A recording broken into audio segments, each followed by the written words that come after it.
Hello and welcome to this episode of Ugandans in Diaspora show on Civic Space TV. I am Phillip Muliisa. You're very welcome to this conversation, and today we have a series of topics to tackle in terms of what is happening here in the country, but also at the global stage. And to begin with, some of the news is not good. We've lost some good people. We've had a series of happenings in the country. Here, the rainy season is on, and when the capital city doesn't look good, and many other things we're going to talk about on this conversation. But before we get into the conversation, I will first ask my panel to say hello to the viewers, and we can get on with the details of the conversation. My panel today has Mr. Francis Kamuhanda. He is from the Alliance for National Transformation and the coordinator of the United States of America chapter of that party. Francis, greetings. You're welcome to the conversation. Oh, thank you, moderator and fellow panelists and our viewers today. I'm excited to have again this conversation about our nation and how we can develop. Thank you so much, Francis. We're happy to have you, and we can't wait to hear what you have to share about these trends that are on in the world. We also have a consultant on governance, leadership, politics, Ambassador Simon Mulongo. Ambassador, greetings. You're welcome to the conversation. Good day. Thank you so much, Ndugu Moderator Muliisa, Phillip, for this. And I'm happy that once again I have an opportunity to join the platform and to be able to engage and discuss issues that are informative, educative, and that our colleagues in diaspora come to know. And I hope that in the future we should start with the NA positives, because we may look at negatives, but can we also always start with the positives? Maybe there is a new sub-county which has been created in Muliisa, or there is a new RDC appointed, the names of Phillip, Muliisa, or maybe there is a new road which has been commissioned, completed, or maybe there is this and that, so that our colleagues in diaspora follow what is happening. Maybe they don't have time to look at what is happening back home. Then we can look at critical at some things which may be not going right. Thank you so much, our viewers, our listeners. Thank you so much, Ambassador, and certainly we shall make them aware of the good things that are happening in this very beautiful country, Uganda. Thank you again for joining us, and we await the conversation you have for us today. And we also have the Director of AFRICC, Madam Miriam Kyomugasho. Miriam, greetings. You're welcome to the conversation. Hi, Phillip, panelists, and greetings to Ugandans wherever you are. Phillip, I like your shirt. It's very patriotic. I love my country. That's one good thing we can talk about Uganda. They make nice shirts. Thank you for that. Thank you so much, and we're happy to have you in this conversation. And like the ambassador says, very many good things are happening in this country, Uganda, and one of them is that after a very long dry season, the rainy season is actually here, and what that means is farmers go out in their gardens to do some planting, and in the end, we all need food, and we have to eat, and we have to survive in this world. And Uganda, not just for food, we also export some of this to make money as a country and at individual level. So it's good news that the rainy season is here, even when there is another side of the rainy season that we shall talk about later in the conversation. But I want us to start with news that is not so good. And we all know by now that long-time show host of Straight Talk Africa on the Voice of America, Mr. Shaka Ssali, passed on the 27th of March 2025, and he has been an outstanding figure in terms of commentating on governance, leadership, and I know, Ambassador, you are a consultant in those areas. I want to briefly hear from you some of the memories of what you is there to remember about Mr. Shaka Ssali, but also the lessons we pick from his life, especially as a Ugandan who left this country and spent much of his life outside this country and ended up serving and becoming an influential voice at the global stage. I will start with you, Ambassador. What do we have to remember about Shaka Ssali, and indeed what lessons do we pick from him? Yes, Ambassador. Thank you very much, Philip. Ndugu and comrade Shaka Ssali has been an icon, especially in the media, and representing Africa and a Voice of America. And indeed, he did represent us very effectively. He maintained his outlook of an African, whether it's the dress code. Thank God you have a nice shirt that Miriam has appreciated, and moreover a white one.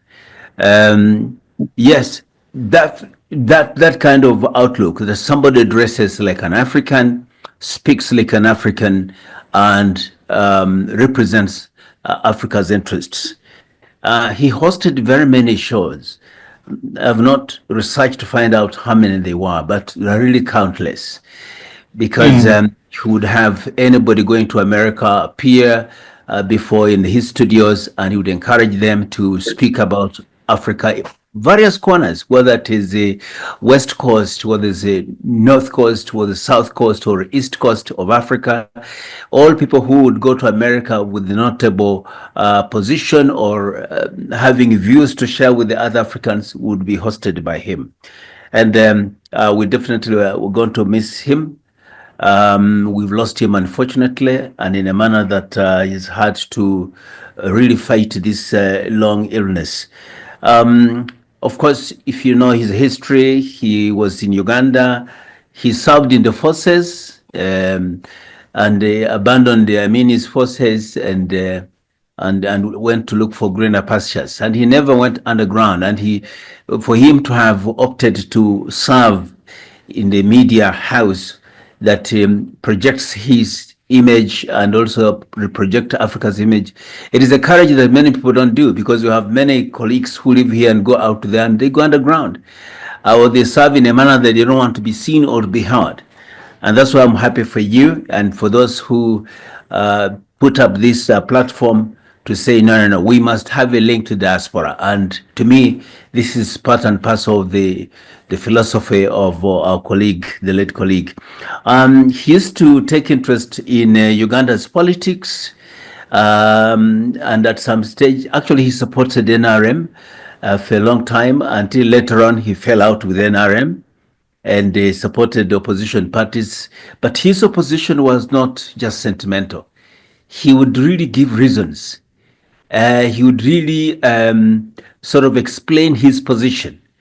And I remember when NUP president visited the US a couple of times, he would host him and he would actually sort of nuance why the NUP president has come up with a new philosophy and how he emerged and how his approach to politics in Uganda that was very unique.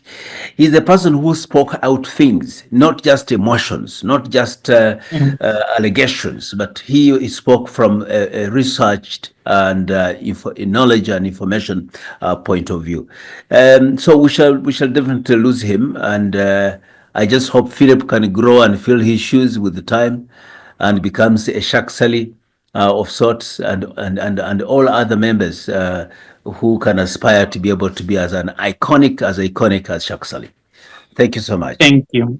Thank you so much, Ambassador, for that. And indeed, you say we shall miss him, and we have lost such a great African in Mr. Shaka Ssali. Francis, Shaka Ssali, what do we have to remember about him, and what lessons do we pick from his life, especially in leaving the country and having to survive outside his motherland, but also making sure he succeeds and continues to think about his motherland as a citizen of the world? Yes, Francis.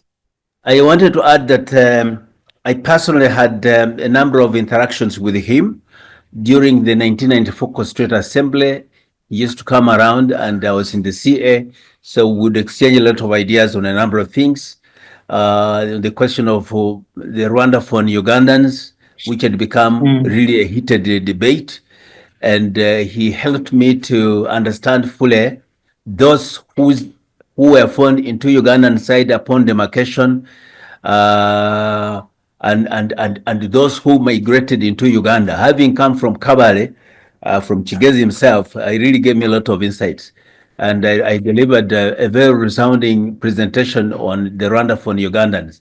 And I remember Honorable Beria Katagai asked me, "Are you a lawyer?" You wanted to know that I was a lawyer. I don't know why they think lawyers are ones who can be brilliant at things. Then the other time was during one of the presidential campaign. I was coordinating Eastern region, and he came to support FDC. And so we found ourselves at a different opposite sides of the discussion in the studios in Mbale. So I have those vivid memories I thought I've left out. And then finally, I have seen our national papers and social media awash with the messages from various personalities eulogizing and joining the family to talk about him, his legacy, and so on.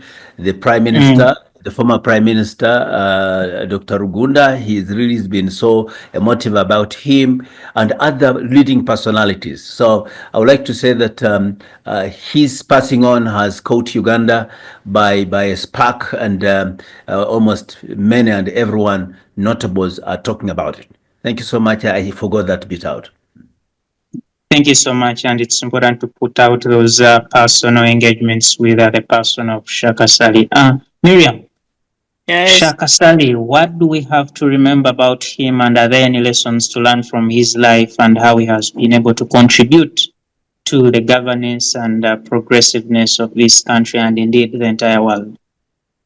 Many people have really gave tributes, and Shaka Ssali is one of those icon media personalities who really deserve to be mentioned. And I don't know whether Makerere has like halls which they name after important personalities. I think Shaka Ssali deserves a mention and something like a memorial to remember him. He was so outstanding, not only in the media, but as an Ugandan, as African, and for us in diaspora, he was an inspiring figure. He was someone you would look at and be motivated to do something, and you know you could achieve it if he can do it. And he always reached out to people. Talked to people, encouraged them. As Simon said, you could see social media wash with people saying, "Oh, he called me. He talked about this. He talked about that." On a larger scale, for me, why I appreciated him, he was a voice for Africa. He wasn't only a media personality just as a person or an employee of VOA, Voice of America, but he was a present and active voice for Africa. He was always advocating for everything positive about Africa. And he was a true Pan-African. He was very authentic. And as Simon said, he usually presented issues, no emotions, no feelings, but it was something like always what is positive for Africa. Africa is full of political turmoil and all that. A lot of compromise, especially if you are a media personality, you can't speak against so and so and all that. Fearing backlashes and all that, but that was not Shaka Ssali. He was an independent voice, and he would always criticize whatever was not going well, and he would commend whatever was right. And almost our outstanding personalities in Africa have ever appeared on his show. Like, he would reach out and he made sure that all the outstanding voices or voices of influence would be heard through his show, and I think that's what we are going to miss.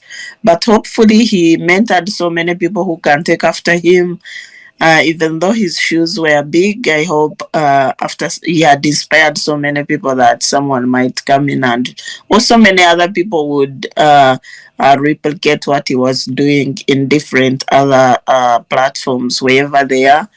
And as a Ugandan, yes, as a Kabale kid, he was like a reference point. People would say, "Oh, you're gonna stay authentic like Shaka Ssali, or you can achieve whatever you want to achieve like Shaka Ssali." So beyond the media, he was that inspiring figure for young people, for everyone, and he was always there to mentor, encourage people from all walks of life. So he was far reaching beyond the media where he worked as a professional, but he was a person. He was like a leader, that he was a goodwill ambassador for Uganda, because wherever he would be, he would represent Uganda. But he was also like a leader for a voice, a leading voice for Africans in diaspora. So it went beyond Uganda. It reached out, I think, to everybody, whoever is African or of African descent. And that was something so big, especially since most Africans or African countries are not represented on the global platform. So to be having such an iconic figure was a blessing, and we're gonna miss that. And I Thank you. condolences to his family and the loved ones, and may his soul rest in peace. Amen. Amen. Thank you so much for that. And indeed, well, we shall pick your thoughts on Shaka Ssali and what you think we're going to miss about him, or the lessons you pick from his personality and indeed the service he's had at that level. And we continue to say, may his soul rest in peace, and may the family and indeed the entire African community be strengthened in that regard. Thank you so much. I want to shift gears to a different conversation. And earlier I mentioned that it's rainy season in Uganda. Whenever the rainy season comes in, there is a lot of things that happen in the country, and one of them is agriculture. And we know through school we are taught that agriculture is the backbone of the Ugandan economy, and certainly when you have rainfall, a lot is happening in the positive to that backbone, but focused on what the rains bring to the urban population in the country. And when you speak about the urban population currently in the capital city, 1 week into the rainy season, we saw a lot of changes: flooding, roads breaking in, bridges being washed away, houses being broken. 2 days ago, police reported 9 deaths from the rains and many other destructions, including factories being washed down in the industrial area, Kampala here, and many other things. I want to start with you, Ambassador, on this particular issue. We love the rain and we love that gift of nature, but you realize every time the rainy season comes on, Uganda and indeed Kampala metropolitan area is vulnerable to flooding and what comes with flooding. Why is it that this challenge that happens every other rainy season cannot be addressed? And in any case, who should address it, and are we able to address it in the short term? Yes, Ambassador. Yes. It is really unfortunate that we've had this kind of havoc, because yes, as you said rightly, we really desire to have similar, have the rains to help us, to bless us with the good weather, to bless us with our ecosystem, farming, and so on. But unfortunately, if it is so torrential and heavy, it overwhelms our systems. And I think one of the things are, if for the rural areas, for example, we have landslides and mudslides. I've not had reports from Bududa and Kasese and so on, but definitely if it continues like this, we're likely to have those kind of reports. But specifically, your question was on urban areas. Mainly, this is caused by poor urban drainage system. Some of them are outdated, which makes these tunnels or drainage systems blocked very easily, or that the rainfall waters and so on exceeds the capacity, and therefore these systems cannot handle. Then the other one is unplanned urbanization. Most of our urban centers are not properly planned, and others are not planned at all. They sprout, and once they sprout, we build onto those without any proper planning. And as such, settlements which have mushroomed, others actually in the wetland themselves, the flat plains, and so on. So they disrupt the natural water flow. And because of this, nature will always strive to chart its course, its known course. And so you find areas like Waise, areas like Katwe, and areas that are related to the courses of water towards Luzira from Kampala. All those areas actually get flooded, and that's one of the problems. The other one is the weak enforcement in terms of environmental laws, and in terms of engineering, planning, construction. Either the engineers are corrupt, these institutions are corrupt, and therefore people end up building in a manner that is at cross purpose with nature. Then we also have solid waste mismanagement, where garbage clogs drainage channels during roads, turning roads into rivers. I mean, look at that. I mean, even in my place where I stay in Kansanga, you'd expect the Kansanga is a bit of an upmarket place, but you find some people heaping garbage into plastic bags, and at the wee hours of the night, they throw them on the roadside or in the drainage. So you find this drainage clogging. And so that's one of the issues. But it's not just Kampala alone.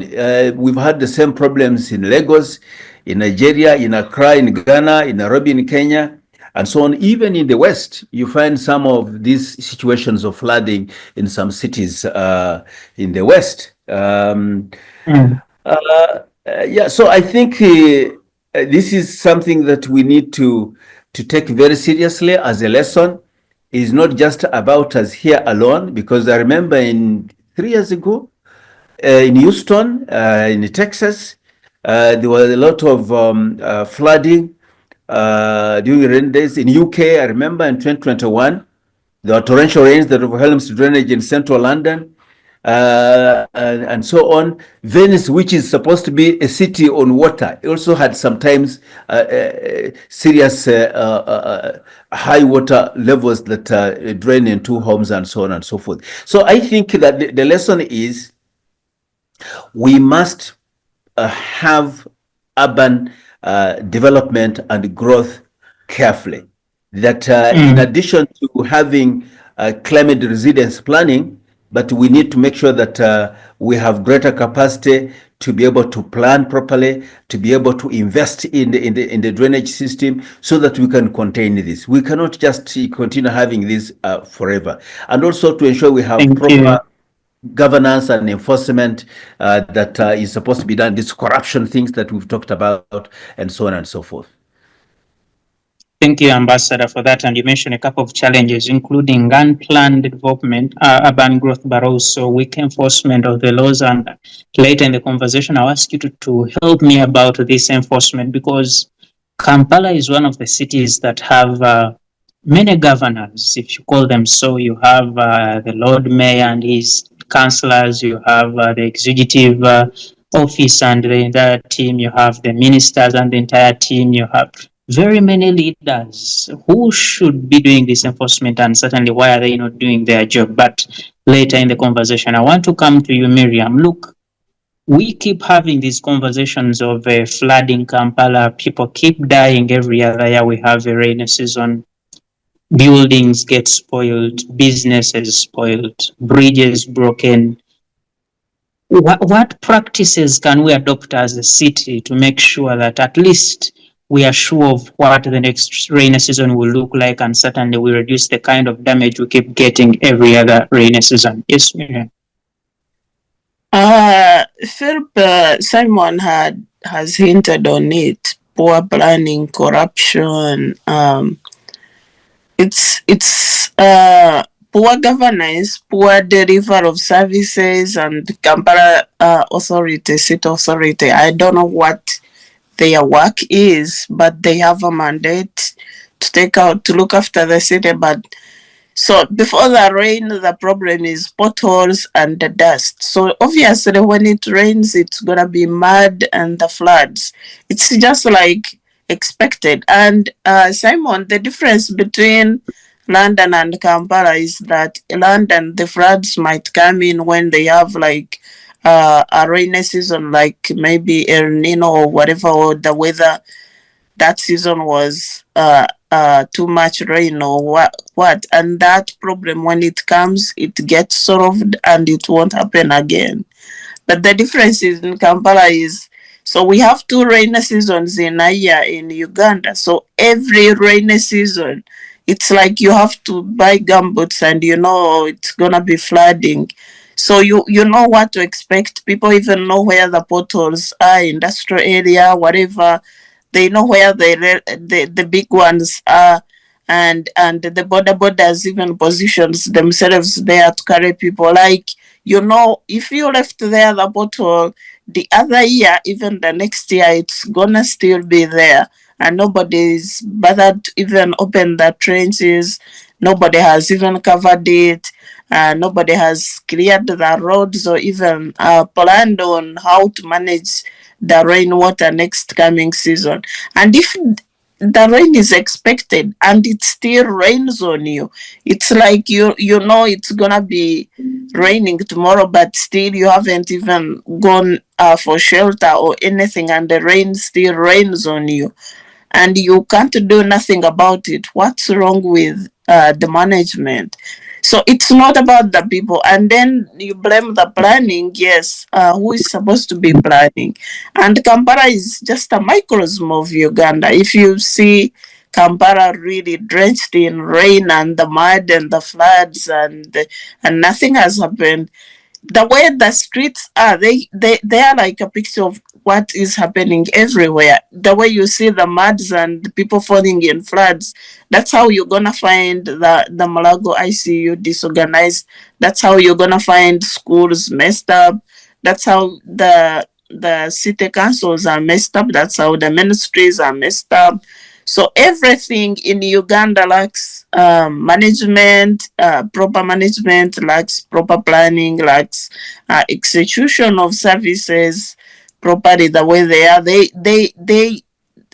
are. Simon said it's about corruption, but I'm gonna think like, even where there is some planning, at least even if the money was embezzled, there should be something small done. But in the case of Uganda, nothing is done. Like, you don't even see anybody trying to do anything, and that's the problem. Miriam, if you allow me, for example, the ambassador mentioned the fact that people themselves they have very bad disposal behaviors, including dumping waste in drainage channels, in pipes, and so many of these things. How can we make our people understand that that is a danger to themselves, and certainly they should cease doing it? The law enforcements are there to do that. There should be bylaws, and even before you enforce the laws, do we have enough trash cans in the city so that everybody has somewhere where they can dump, the trash? Why do we still have slums in Kampala? So there are things like, if you don't remove people on the streets, definitely they're gonna be creating trash over there. If you don't allocate the city construction. People are constructing where they are supposed to be trenches. People are constructing in the wetlands, blocking the water channels, the natural water drainage system. So if you don't clear the way, and that's what enforcement is, the city authority should be doing their work. It's like the same time when we had Ditch's incident. The trash was piling on people, but nobody was doing nothing year after year until when there was a collapse and so many people died. Even up to now, no, okay, they arrested someone, but I don't think only one person would have been has to be accountable for that. I think even the minister, everybody in charge of Kampala City should be held accountable, even for these people who have died in potholes. Can you imagine people dying in just something small floods and people are dying, things which are preventable? If people have died in Bududa landslides, that is understandable. That is a big natural disaster. But just a few rains and then you see people drowning, kids dying. I think someone should be held accountable, and they shouldn't come the next day to sit in offices and pose around as if they have done no wrong. Thank you, Miriam, for that. Francis, are you able to hear me now? I can hear you. Thank you so much. I want to pick your thoughts on the continued flooding in Kampala, which, of course, many people keep dying, businesses get destroyed. The other day, we woke up to a statement from police advising people not to use almost all highways leading into Kampala because rains had crossed over and cars could not pass. And of course, we saw very many cars that were washed into the streams. We know the other year we lost Katonga Bridge, and until now it has not been replaced because they say the water is too strong and they need a lot of time and a lot of money that is yet to be put in place to make sure that bridge is replaced. How do we get out of this situation of vulnerability every time there is a rainy season in Kampala? Thank you for that question. How do we get out of this situation? My fellow panelists have already elaborated, but before we say how do we get out of this situation, let's first ask ourselves, how did we get into this mess? Now, Mulongo has talked of corruption and poor planning, and I absolutely agree with him. And then, if we are to apportion blame, then we should first say the city has just developed today. The answer is no. Museveni has been taking pride and the NRM that they have extended the city from, I don't know, 2 hills to now over 7 hills and so on. But then, what kind of development in the last 40 years are they ushering in? Is it the development of garbage killing people? Is it the development of just a mayor flood killing people? So all this boils down to corruption, nepotism, and theft of public funds without any kind of reservation. So that's what brings us to this.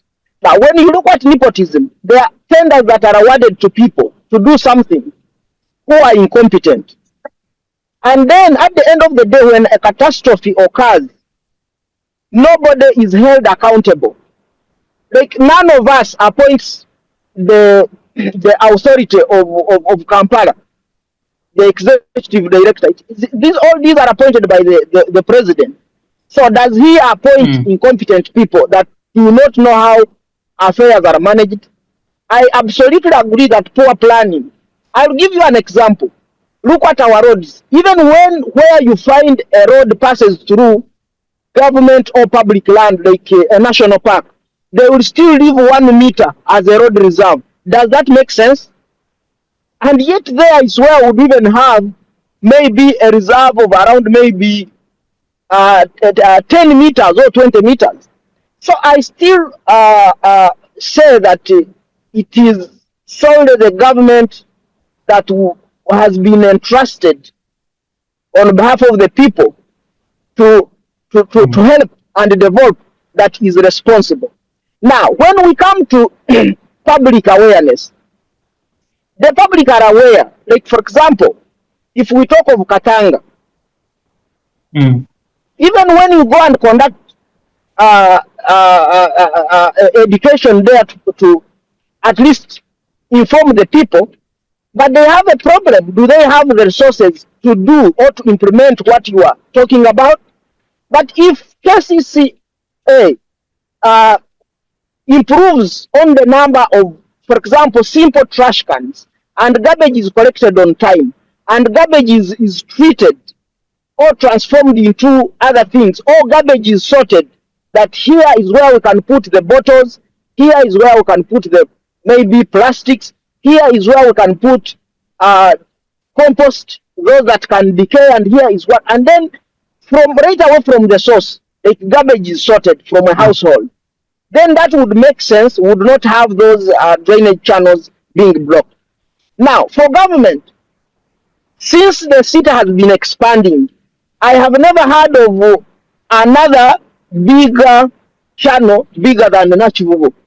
Because in every hill that we expand towards the town expands, government would be saying, okay, this is a capital intensive investment. Let's create another channel. And then you find that, but when all these waters from all over they collect in one maybe channel, it is also overwhelmed. And then we will see the resulting effect is floods that will cost lives. I still think again that the government has done a disservice for all these years the NRM has been in power. Not saying that Francis, how can we, yes please. If there have been conversations that maybe the solution should be establishing a new city, shift some of the activities that are happening in Kampala to those spaces, and recently there's been talk of shifting all government activity to Entebbe and shifting business to maybe Nakasongola or another place so that there is space for replanning of Kampala. Do you think that could be a feasible solution for these challenges? For now, I don't think, because if you shift these offices again to Kampala, I mean to Entebbe, you are shifting problems. The whole thing is overhauling the system, and new people come in who can think. I believe that the NRM has offered what they had, and they're exhausted. They have reached diminishing marginal returns. That's what I can say.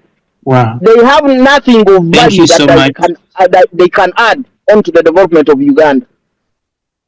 Thank you so much, and I'm sure Ambassador Mulongo will disagree with you on that particular point. But Ambassador, I want to hear your other thoughts on this. Look, my English teacher in primary used to say that too many cooks spoil the broth. And when I look around the city here, for example, you have a Lord Mayor and 5 other mayors from all the divisions. You have RCCs from all the divisions and the main one. You have councillors from all the divisions. You have the executive director and their team. You have ministers and their team. All these are leaderships in the city that are meant to make sure that this city functions and it is proper. As a consultant, do you think these very many leaders have one of the reasons why the city is not functional, or certainly it is something you think is very good for the city and indeed it will help it progress in the direction you would want to see it go to? Yes, Ambassador. You see, if you want to spoil the broth, then NRManize the problem. Because my friend Francis wants everything to be NRM. We're not discussing about the era of NRM. We're discussing about a natural discourse and how human intervention is challenged and what should be done. Because this flooding has not started within NRM period. It has been there even in the 60s. I remember the heavy rains were told of was 61 and so on, which flooded Kampala and other parts. So to NRManizing the problem is actually being biased, because some of the people who are there are Kamuhanda's relatives who are in charge of some of these administration areas and so on, and he's not talking about them. So I think the issue is, if we want to get it right, let's have an objective perspective. There are weaknesses, there are strengths. And I think that the strength lies in the fact that in this country, one is we've been able to put up infrastructure. I also disagree with Miriam's argument that potholes are there forever. The road landscape in Kampala has been changing over time. The new roads that have been opened up, the roads which had setbacks the other year when we had the shift in funding by World Bank, but we had to get alternative funding sources, and roads are being redone, resealed, and new ones being opened up, and so on and so forth. But also want to go back to your point, Philip.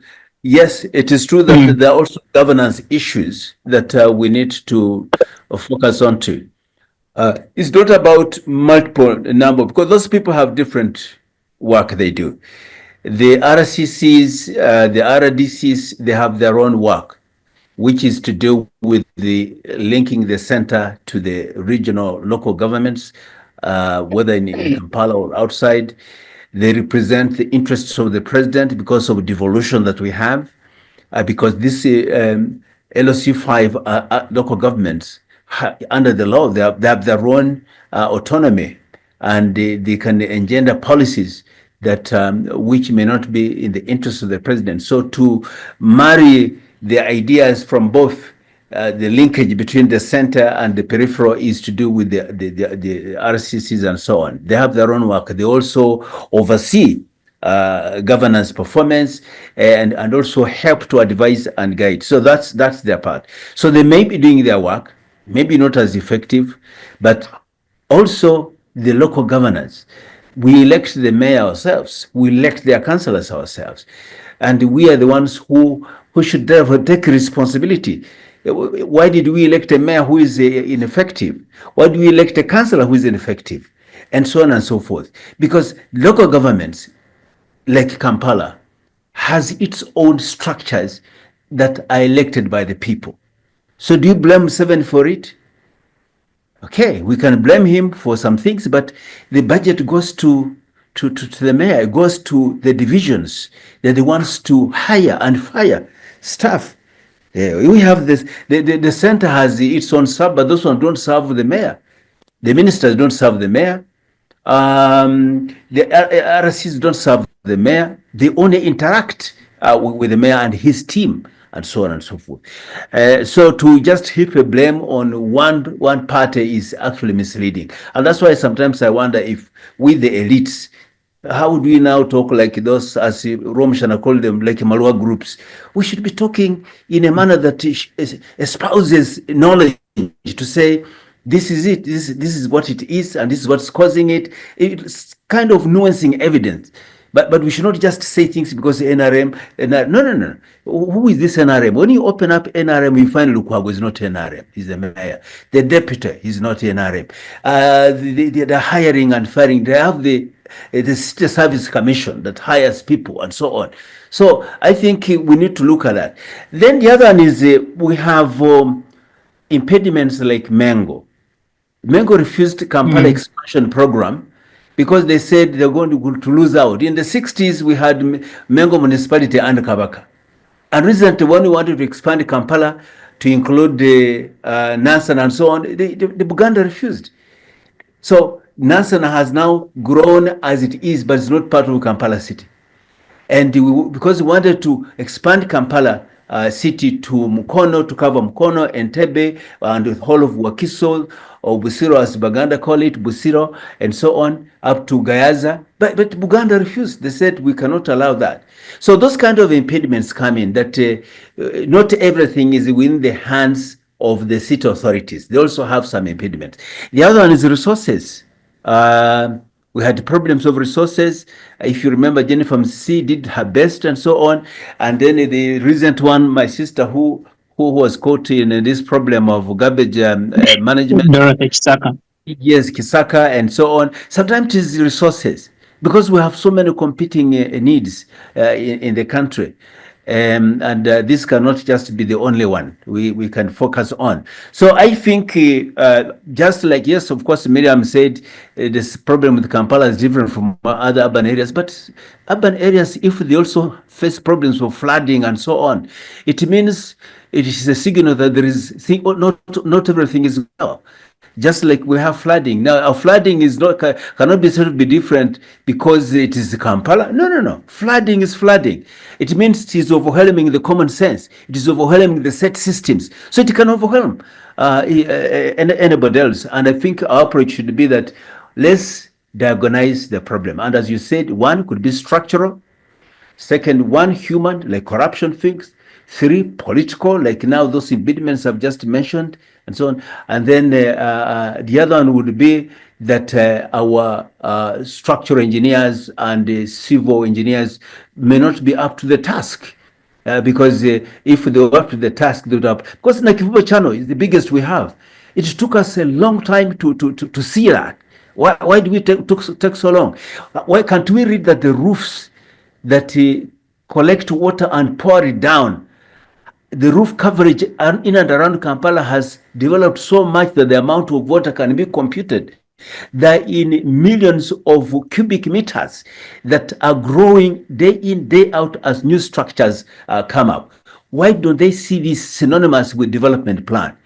Or is somebody sitting or sleeping on his or her job somewhere? Those are some of the things we need to look at, so that we don't just Mulongonize or Kamuhandanize or Kyomugasho. No. It is about issues. What are the issues and how do we tackle them? Thank you very much. Thank you so much, Ambassador. And maybe a very quick one before you mute your mic. The issue of creating a parallel city somewhere else so that some of the activities happening in the city are put in that particular location. Do you think it could contribute to a solution in terms of making Kampala function better? Yes and no. Yes, because to give us a new lease to start from, and maybe we can have better planning.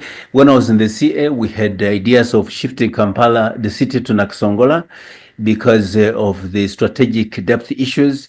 For example, if Kampala is attacked over the waters, people will just run into the city within a minute. So we wanted a place that has strategic depths like Nakasongola and being flat and the grounds are firmer and so on. We thought, and the population is not as high by then, we thought that would give us a fresh lease. But no, in the sense that if we carry the same baggage of poor structural planning, corruption, and the lack of competent development plans, then it will catch up with us. It may only happen in a short time, a breath of freshness for a short time, but sooner or later it will catch up with us. So the only thing is, let's correct Kampala. Let's do everything necessary. In Nigeria, we had the Minister for Urban Development, and he was given a heavier motorcade and protection than the president because he decided to demolish even big people's houses and made roads straight and make sure that the channels of water catchment and all these were done. Those who build in wetlands, whether it is a 50-story building, it was brought down. So we need people who are serious, who can be like that, because this corruption cannot go unpunished. And as such, to me, running away from the problem is not solving it. Thank you so much. Yes, Francis, please. Yes, I absolutely disagree with Mulongo. The problems he's pointing out and saying we cannot NRMalize them. The truth is we gave the NRM the mandate, or the people gave the NRM the mandate. And NRM is fond of not holding its people accountable. They have created unattachables that you find. That's why you see they turn everything upside down and nobody will even come out. Yes, I agree that if the Kampala is under the Lord Mayor, but who manages the real administration or day-to-day running of the city is the chief executive officer. And that's why even when the Chitezi incident happened, they arrested that one. They did not. Why didn't they arrest Lukwago and the whole council? Because they are aware that this problem stems from their own leadership. And I will tell you for a fact, if you go looking, I do agree with Mulongo that expanding Kampala and so on and making other areas, you will be transferring the same problem with poor planning. That one I absolutely agree, because the NRM, where they have reached, they cannot do anything good that will help this nation. Whatever good they have done, we thank them. But it is time for them to quit power, and they see other people coming and planning. But otherwise, nepotism and corruption, which is orchestrated by NRM. You still remember when the president said that, oh, you see, these people are stealing public money, government money. If they were to steal money that belongs to the private people, they would see. What did that mean? You still remember when the IGG said we should have an audit, a lifestyle audit? He said, no, these are things that would bring out these corrupt leaders, bring them to book, and then we find that whenever resources are allocated, then they are utilized effectively. But provided they are being shielded by the president himself, there is nothing that we are going to achieve. This problem will remain. Because constantly, if Mulongo agrees that, yes, poor planning is an issue, then can't the NRM, where is the master plan that they have put up, that you see, this is how we had planned, or this is how it's supposed to be. But now, to the contrary, people who are on the ground, maybe since he's talking of the mayor did this, drew another plan and went astray from the original plan. It is their own executive director who are messing up Kampala and also other areas. So that one, NRM should accept that was given a mandate to do whatever they are doing in the last 40 years, but every problem that comes is within themselves. They have to clean their house if we are to move forward. Otherwise, they should relinquish power and then we move forward. But this Kawempe type of politics that they bring is not going to help us. Thank you so much, Francis, for that. And I want to really shift from that topic, but thank you so much for the contribution you make in terms of seeing that we can address the status of the city and make sure we get a progressive and functional city that serves the residents of this particular location. I want us to talk about another matter that is still very close to this country, and that is the deployment of Ugandan soldiers and forces into the neighboring southern Sudan, which at the moment is seeing a looming resumption of the civil war that had come to a halt in 2018 when they signed a comprehensive peace agreement to bring that particular war to an end. 2 days ago, we saw the arrest of the first deputy president, that is Dr. Riek Machar, and the conversation in that country is that we are going to fight and we cannot accept the fact that President Salva Kiir Mayardit is behaving the way he's behaving, and that is from the side of Dr. Riek Machar and his forces, a number of them, and we see the UPDF in the midst of all this. And earlier, 2 weeks ago, we saw Dr. Riek Machar write a letter complaining about the presence of Ugandan forces in southern Sudan and saying, as part of the agreement, it was agreed that for any foreign forces to come into the country, they should be neutral and on agreement of both parties to the agreement to have them come in the country. I want to start with the ambassador. The deployment of UPDF in southern Sudan. First of all, what does it mean for Uganda? But also, is it right that Uganda takes sides in that particular conflict? Yes, Ambassador.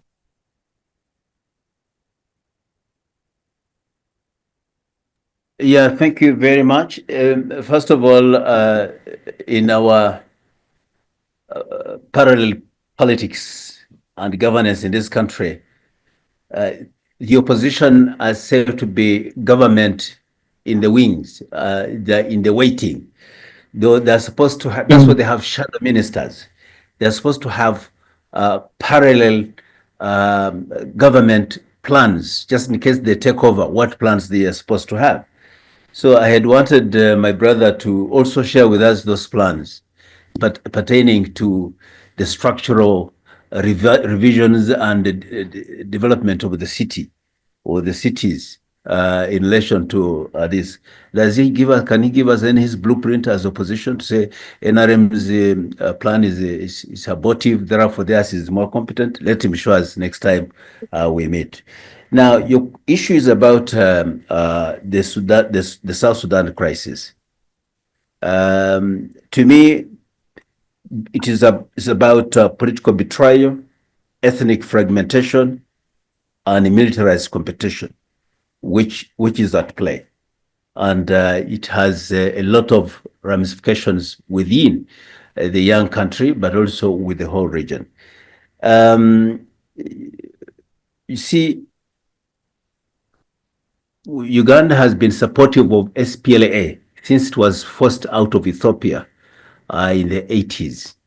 And when they were forced out of Ethiopia, because Ethiopia has struck an understanding with Khartoum, and so they had no home from where to prepare and lodge their revolutionary project of emancipating the people of South Sudan, who are mainly Christians, and were being forced to be Muslims and also to be Arabized.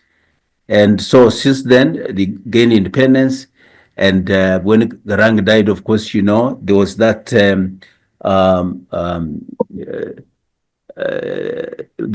plebiscite that was carried out, or the referendum, that enabled them to affirm the independence. But now, so what follows now is the issue of patchwork of people to work together, and as such, you're bound to have differences emerge. If you're forced to marry someone, the likelihood that there could emerge some problems. And no doubt this has emerged. Disagreements between the parties, because there are several parties. There is PLO and also PLO in opposition. Even PLO in opposition has several factions, and each one of them have militaries, they have forces. So such a government can be troubling and so on. And we don't know what... And you see, Ambassador, that is what is most worrying, that how does Uganda get involved in a situation where there are over 10 parties that are armed, that have militaries, and Uganda comes in to support a particular side? That's right. I'll come to that. The situation there is that if these people are left to quarrel and fight, because war has already broken out. It started in North, which is the stronghold of Deputy President Dr. Riek Machar, and the other parts, other states like Bahar Ghazal, which is central and western Equatoria, and so on, which already there is fighting, which had started some time back last year, and intensifying. And who is doing it? It is Dr. Riek Machar who is behind it. He's arming his people. He wants to overthrow the government, and he wants to ensure that he comes in as a savior, when actually he's the one fighting the very agreement, that revitalized agreement. Now, should is that an allegation, or it is something that is confirmed? It is true. It is true. It is a fact. And we've had a lot of talks through IGAD. IGAD has even a special envoy for that, to help them come to agree. They have had the peace meetings in Nairobi so that they're able to settle those differences, to no avail. So where things have reached, these people are just going after each other's throats. There have been attempts on Salva Kiir, General Kiir, a couple of times on his life and so on. And so you can see that if there is no intervention, very likely that Sudan will go up in flames. It will be worse than Rwanda in terms of genocide. Because if the tribes are all armed, they're all fighters, then definitely the only stage remaining is killing each other. So why should Uganda go there? Uganda goes there because internationally we've established the norms.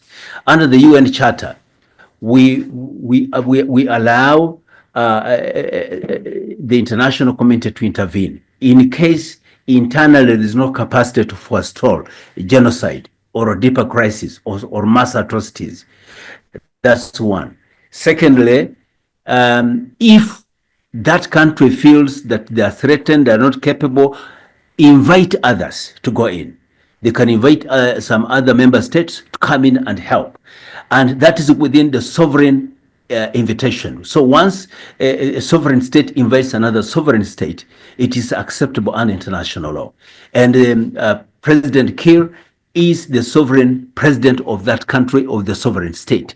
The constitution of South Sudan, the transitional constitution of South Sudan, gives him the authority to do that. And three, if in the wisdom of the government in place is that somebody or a group of people are posing a threat, they are free to take measures. Just like in your own house, if you think there is a threat of a cat or a rat, and therefore you should get rid of it, you have to take steps. So the laws of the land in South Sudan and the African Union Constitutive Act, I think it is Article 4H, permits intervention by others into the internal matters, either on invitation, and if you fail to do it to protect people like happened in Rwanda, we can actually have a force come in whether you like it or not. But in this case, it has not come to that. It is by invitation. So Uganda goes in because of many reasons. One, we are guarantors of the peace arrangements in South Sudan, right from the time of the rebel resistance against Khartoum. Secondly, we have agreements between them and us, that in case of such a problem, either South Sudan can come into to help Uganda, or Uganda can go into South Sudan to help South Sudan. Three, humanitarian intervention. Yes, we can go there on humanitarian grounds, especially when we're the ones hosting about 1.5 million South Sudanese in Uganda. We already have feeling the strain of hosting so many millions South Sudan. If we don't do it, then we shall be flooded by more and more. You're talking about water overpowering our capacities. We shall have refugees who will overpower our capacities and economic capabilities. So if we don't go and stop the problem in South Sudan, the problem will be exported into Uganda. Then finally, as a region, it's always too good to have a big brother who can come in to help as others come in. If we can stabilize the center, for example, enable the agreement, the revitalized agreement sustain, then we create space for them to engage in a peaceful dialogue, to correct anything that went wrong, so that by the time we leave, they're able to say, no, we have agreed to agree, let's not fight, let's form a government of national unity, or let's go for elections. But we will have created space for them to do that. Thank you very much. Thank you so much, Simon, for that overview of why Uganda is in the southern Sudan, and indeed why it is important for us to be there. I want to hear from you, Miriam. Look, Uganda getting involved in the conflict in southern Sudan, Ugandan soldiers, Ugandan money, and everything. What does it mean for Uganda, and indeed should we actually be there? Maybe we should be there, but how should we be there? I think to go to South Sudan just at the whim of the president or the commander-in-chief, maybe on friendly relations with the other leader, not consulting the parliament or whatever, that's where the problem is. The conflict in South Sudan, of course, affects Uganda. We have the influx of the refugees, disruption of business and all that. As a neighboring country, yes, we should be concerned when there is fighting going on. But how should we intervene? Why can't we, for once, intervene in peacemaking instead of fighting? Why do we have to be there to fight? It's Uganda fighting in Congo. It's Uganda fighting in Sudan. It's Uganda fighting in everywhere in Africa. Whatever we ever contribute is arms, guns to kill, instead of going for peace talks. Why can't we, for a change, intervene, like Kenya is intervening in Sudan by sending an envoy, Raila Odinga, to negotiate peace. Why do we have to be there to fight? And who are we fighting for? If we are fighting for Sudanese people, um, then we should be talking peace, because the war is not for the benefit of any Sudanese. It's just warlords in power just fighting over power, and the poor Sudanese people are on the street fight suffering. So if Uganda really cares about the welfare of Sudanese, we should be going there to mediate for peace, to make sure that peace treaty which was put in place is not is maintained and observed, or they can renegotiate another peace treaty. Temporarily just going to put out the fire, yes, but what I disagree with is how do they go there. Maybe we should be going through the mandate of the parliament, which is the right way to go there. Right now, you see UPDF is asking for money to support UPDF in Sudan, as if they are planning to stay there for a long haul, which is wrong. Let the Sudanese take control of their situation and let them find a lasting, peaceful solution. And that's what Uganda and other East African leaders should be doing. They should be assisting Sudan to negotiate peace, because this country has been in war for forever, and the arms have not sort of so battles and gunpower has not solved that conflict in Sudan for the longest time, which means there should be another alternative of how to solve the peace. And for me, I think even the current leader and the Riek Machar arrested, I think they are so wrong for Sudan if they can't bring peace ever since they've been there. It's time for, and how do we give Sudanese a chance really to get another leader? I don't think Salva Kiir is the right person to be leading the Sudanese to peace, because he has failed through and through.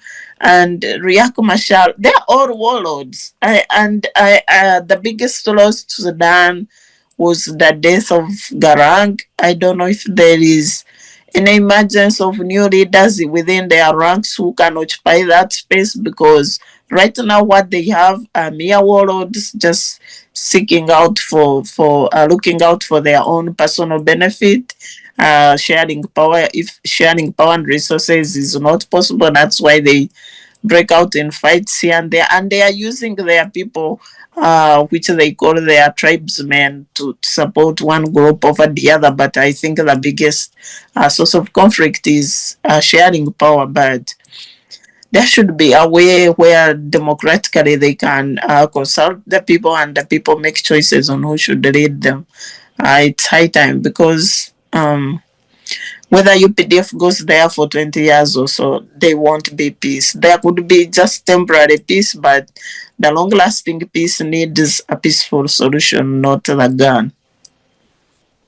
Thank you, Miriam. Francis, I want to hear your thoughts on Uganda's involvement in Southern Sudan, especially at a time when Southern Sudan is having a transition question. You saw a couple of weeks ago the president making a lot of changes in the cabinet, firing vice presidents and replacing them with those that are rumored to be his favorites to replace him.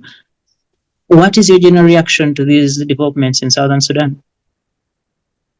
Oh, thank you, Stephen, and fellow panelists for the deliberations. But I would not differ from what Miriam is saying.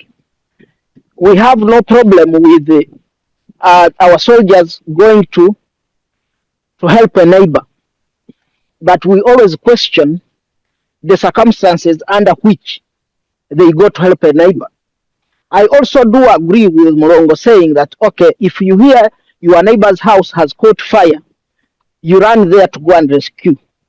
But for the UPDF, if indeed it is Uganda People's Defense Forces, the people have to be consulted. And how do we consult? The representatives of the people who are in parliament must approve such a deployment. But we have seen over and over our people or our soldiers are deployed just at a call. So our soldiers or the UPDF, we don't want it to be reduced to a security group that is hired whenever people have issues. Now, since the intervention that we have done in Southern Sudan over the years, Mulongo would tell us what have they done as NRM supporting Silva Kir? What have they done to resolve, for example, the tribal issues that are in South Sudan? And another question is, how long shall we keep in South Sudan? For me, I have always said that if we helped them, and they have seen, they should have learned by now how countries are led, and they have learned nothing and have forgotten nothing about their ways of life. Then whenever there is a problem, then let's deploy at our border so that we don't have a spillover. As simple as that. Than sending our sons and daughters to go fight for people who have not seen the value of peace. So I think, to me, is the most important point is the president should stop using the Uganda People's Defense Forces as a mercenary group that people will just write or make him a phone call and there he says, you go.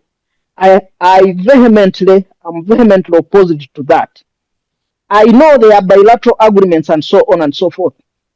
Where Mulongo is saying that we are the peace guarantors of South Sudan, I don't think that we are the UN if those agreements are there, so then they should not be privy. Let it come to public so that we all know, so that whenever you enter Congo, you enter South Sudan, you go to Somalia, and wherever you want to go, Central African Republic, we just know that, okay, Uganda is mandated to police all these other countries. But otherwise, some of us who have lost our brothers, our sisters, our relatives through those endless wars, we know what it means. And that's why we say, like Miriam has said, and I also say, how many times will you go fighting than us seeing you mediating peace talks? And guess what, Stephen? What will come out of South Sudan will again be like what came out of Congo. We are now paying that we plundered resources from Congo and did a lot of looting. The same question is going to arise from South Sudan. And then again, we begin paying. I feel for us Ugandans, who other people are living a luxurious life at the expense of all Ugandans. And on top of that, they go on misusing resources like UPDF, that is a human resource that is now being misused. I think, I don't know why our leader is thirst of war. Everywhere you find that there is war, he runs there. Where there is no war, at least he will take the fighting gadgets to Kawempe North in a by-election. So I don't know exactly what is that. Yeah. Thank you so much, Francis, for that reaction. And if I come back to you, Simon, look, there is a famous American general, Colin Powell, and one of the things he established in his leadership of the US military is what they refer to as the Colin Powell Doctrine. And this was basically a series of things a country should look at before getting involved in any military war situation. And he talks about what that particular country is meant to achieve from that particular engagement, and two, with that country making sure before they take their military there, they have the support of the people, among other things.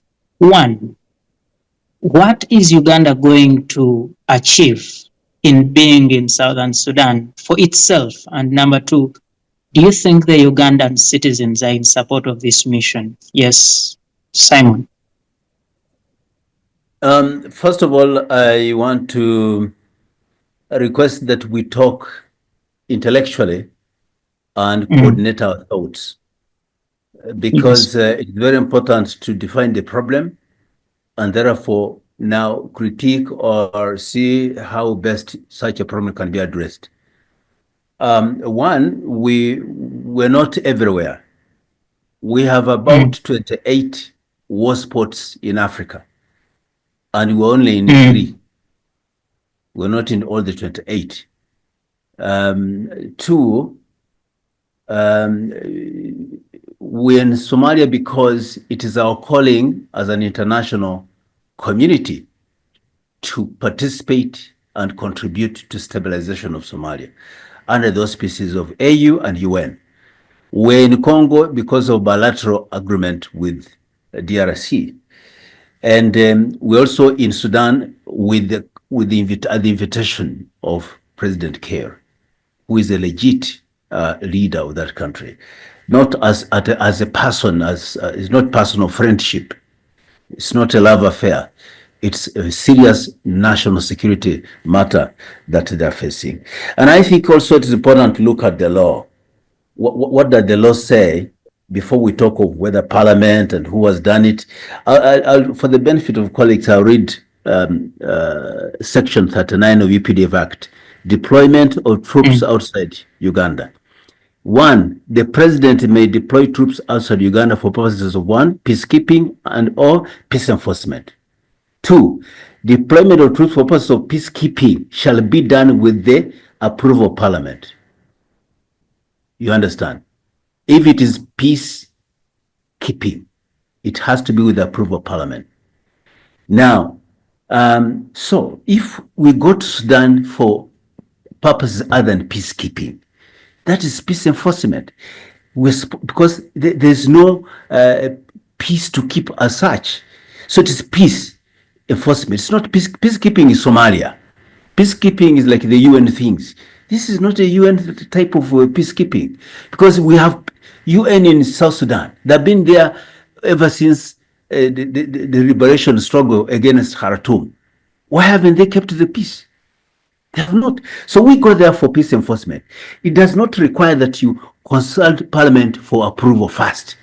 You only go there to inform and justify why you have gone, because you need Parliament to give you support. And that's what happened. The Minister of Defense went to Parliament and explained themselves why they went to Sudan, and Parliament agreed with it, and they have also actually voted resources to them. Now, let me go to your question. What is it for us we're gaining? So many things. Uganda gains a lot. First of all, stability. Okay? If there is Southern Sudan is stable, we gain a lot, because a stable neighbor enables you to relate, enables you to be able to trade, enables you to have even bigger peace elsewhere. Secondly, we have very big trade. We're the biggest trade partner in the region, and actually I think in the world. So we have serious economic and commercial interests. For example, 1 year or so ago, our trade, foreign export to South Sudan were valued over $380 million. Okay, and the lifeline in terms of the corridors, the Kampala-Gulu-Nimule-Juba corridor, it has given us a lot of resources. If you use the Nimule one through Koboko and Arua, you see the buses, the trucks that ply between Kampala and Juba. It's huge.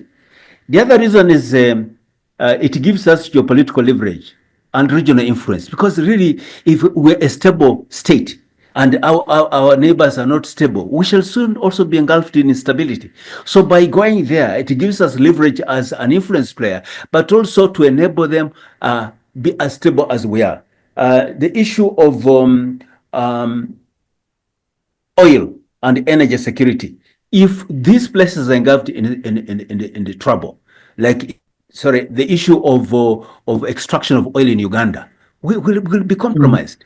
Our trade will be compromised, and so on. So, and our gains as well. So we think by going there and stabbing the problem in the bud, it helps us to really ensure that our planned development programs, our strategic resource like oil, will continue. will thrive. So we have more than one, and then also to get rid of these refugees coming into Uganda. Why should they be coming into Uganda? And finally, I want to say that when you see us going there with guns, just know that talking has not worked. Which my sister is saying the approach should have been peace talks. I've just told you that there have been so many peace talks by IGAD, so many peace talks by Kenya. They have even held meetings in Kenya, in Uganda, elsewhere. These people are failing to agree. They have reached a point of rupture. And because they're armed, you can't go there. Let me send there my sister Miriam as a civilian. And she says, I've come here to talk peace. And we see whether she's going to survive. If people are fighting with the guns, you cannot just go there with the stick. You have to go there with a gun. And what you call vertically insert a force that can cause them to stop fighting. And say, hey, look here. We are creating a peace corridor, a humanitarian corridor. All people who have been affected pass through here. All people who are in camps, they should not be affected. We police. We help to police the system, so that humanitarian support can find a way, so that there is a corridor where people who have been caught in crossfire can find a way, and actually create space for them to have peace talk, to continue engaging. So that's the very reason why we're there, and the benefits we have. Thank you so much, Simon. And maybe for clarity, the Honorable Oboth was in Parliament a week ago and was asked about this particular issue of deployment in Southern Sudan, and he did say he was not aware of that particular deployment, and he had to first make consultations from the Commander-in-Chief and indeed the CDF to come back and make Parliament much aware of what was going on and how the deployment had happened. But thank you so much for that submission. And No, but I can answer that briefly. Less than a minute. The minister was not just ready to. The minister was not ready to provide information to Parliament because of security of the forces themselves. Because when you speak to Parliament, you're speaking to the public. So they could have been actually affected. Secondly, as I read the law does not require in peace enforcement to seek prior approval of Parliament.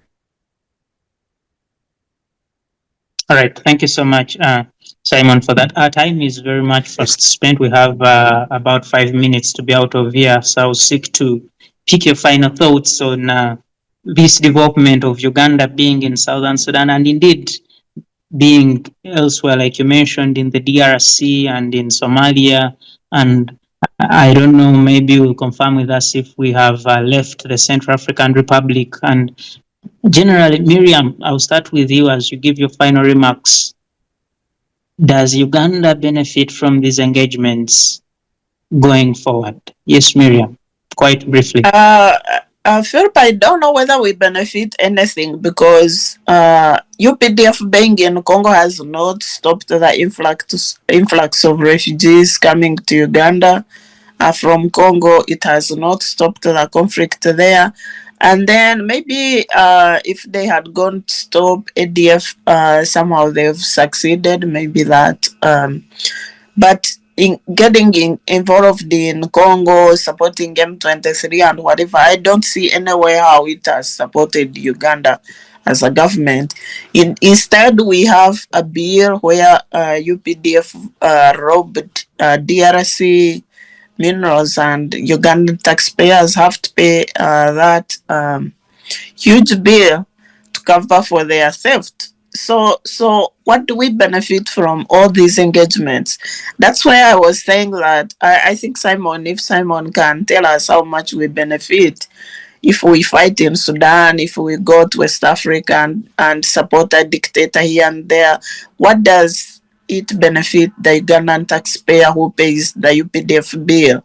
Because UPDF security officers, they are not Museveni's personal guards to deploy here and there as mercenaries. They are employees, they are public servants, ideally, and they are paid by taxpayers, and they are funded and facilitated by Ugandan taxpayer to fight anywhere. So if you don't see an accountability from their engagements, okay, it's okay to stop the war, it's okay to save human lives, but in the long run, how do we justify our deployments in all these countries, how much did AMSOM engagement bring into Ugandan coffers?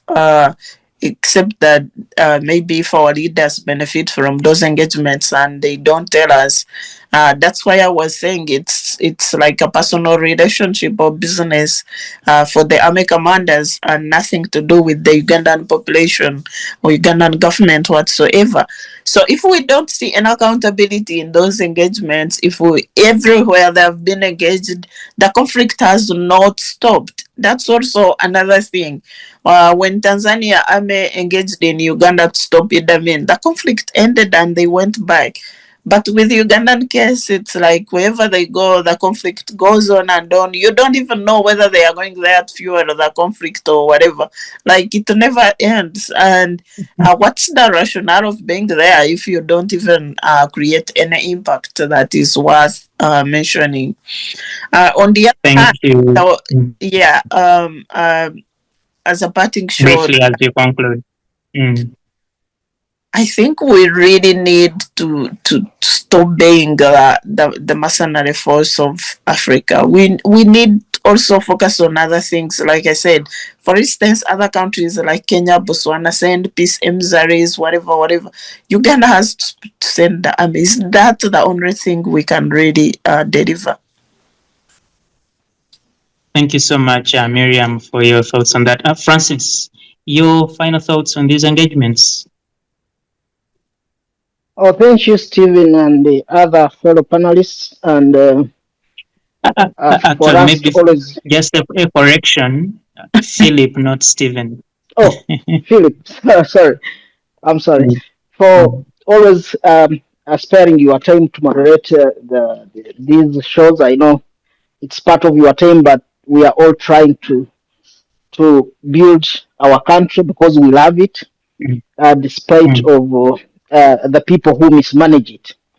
And I would also say that while there are some sections of the law that people exploit to make our UPDF a mercenary that they can deploy at will and anywhere, but whenever there are negative consequences, they are always felt by the public, and which I think those in power should always think about that critically before they make all those kind of decisions that at the end of the day they affect all of us. We are aware, yes, that what affects our neighbor can spill over. I still insist that the UPDF is mandated to protect our borders. So to me, that should always be the first front line, that we protect our borders and then we ensure that we are peaceful, than always going to a country that we have helped over and over, but then we don't see their progress. So I don't know whether Mulongo and his government right now, whether they are trying to broker peace amongst the warring parties, or they just want to go and help one side to silence dissenting voices from another side, and then that ends the game. But that would be planting grievances. Like, for example, take an example, whenever Eric Machar comes to power, we shall be at loggerhead with South Sudan, even maybe long way when Museveni is already gone. So I still think that resolving these issues peacefully is a long-lasting solution than the military solution that Uganda is offering. If it is to protect our borders, I'm okay with that. But that uncalled for deployment, I vehemently oppose it. Thank you. Thank you so much, Francis. And Ambassador, last word on the show. What final comment would you give out to Ugandans about these particular deployments? It is fortunate that the likes of my brother Francis are not in government, because you can imagine what type of government will be by Francis, who says that is uncalled for, that you just put soldiers at the border. How can you even sustain it if problems break out? You cannot sustain that. And that's why sometimes we say leave things for generals to the generals. The issue of the military, they're not like small, nice clothes to put in display in a shop. Military are there for a purpose. And we don't have just only national obligations, which my colleagues are emphasizing. We also have international obligations. We have the ESC, we have IGAD, we have AU, we have UN, where intervention into other people's problems are necessary and within the protocols. We are in Sudan at invitation, and we're not there to be partisan. We're not going after Riek Machar. The actions taken against him are by his government, and it's not us. For us, we have been there before, like 3 times, and we went there and came out. Went there and came out. As long as the problems and the mission had been achieved, we came out. So really, we are there to make sure that our brother in ESC as a partner state is stable, and that there's humanitarian reasons for us to be there, and that we need to have proper trade and economic relations with them when they are very stable. And Uganda has gained a lot out of this relationship.